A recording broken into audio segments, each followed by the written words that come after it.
Tidak ada satupun perintah atau larangan dalam Islam yang nggak punya hikmah. Assalamualaikum, hai saya Bunda Dian, senang bertemu kembali Sobat Muslim yang dirahmati Allah.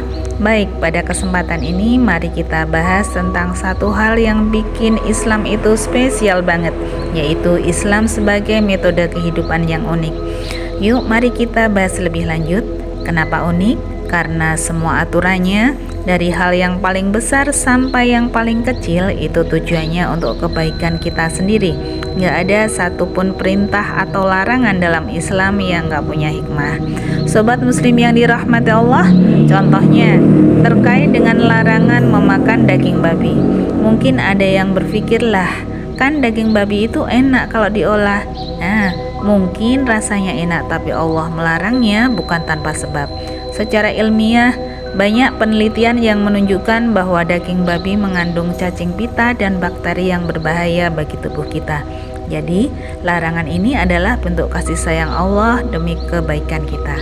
Allah Subhanahu wa Ta'ala berfirman dalam Al-Quran surat Al-Baqarah ayat 173 yang artinya, sesungguhnya Allah hanya mengharamkan bagimu bangkai, darah, daging babi, dan sembelihan yang disembelih atas nama selain Allah.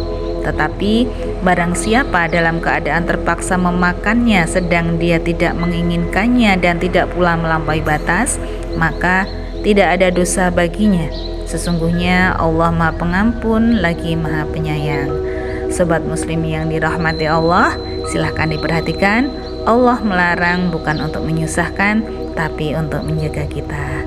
Sobat Muslim yang dirahmati Allah, contoh lain yang gak kalah penting untuk kita renungi, apalagi di zaman sekarang yang serba digital dan gampang transaksi, adalah tentang riba.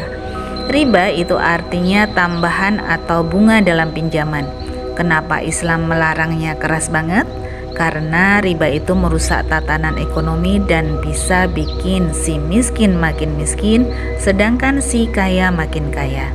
Islam mengajarkan kita untuk saling tolong-menolong, bukan malah mengambil keuntungan dari kesulitan orang lain. Sobat Muslim yang dirahmati Allah, jadi Islam itu adalah solusi, bukan sekedar agama ritual, tapi merupakan panduan hidup yang lengkap. Setiap aturannya itu adalah jalan pintas menuju kebaikan, kesehatan, dan kebahagiaan kita di dunia dan akhirat. Jangan pernah ragu untuk mendalami Islam, karena semakin kita tahu, semakin kita cinta. Sobat Muslim yang dirahmati Allah, yuk kita sama-sama menjadi generasi Muslim yang cerdas dan bangga dengan Islam. Terima kasih, saya Bunda Dian. Sampai jumpa di lain kesempatan. Assalamualaikum warahmatullahi wabarakatuh.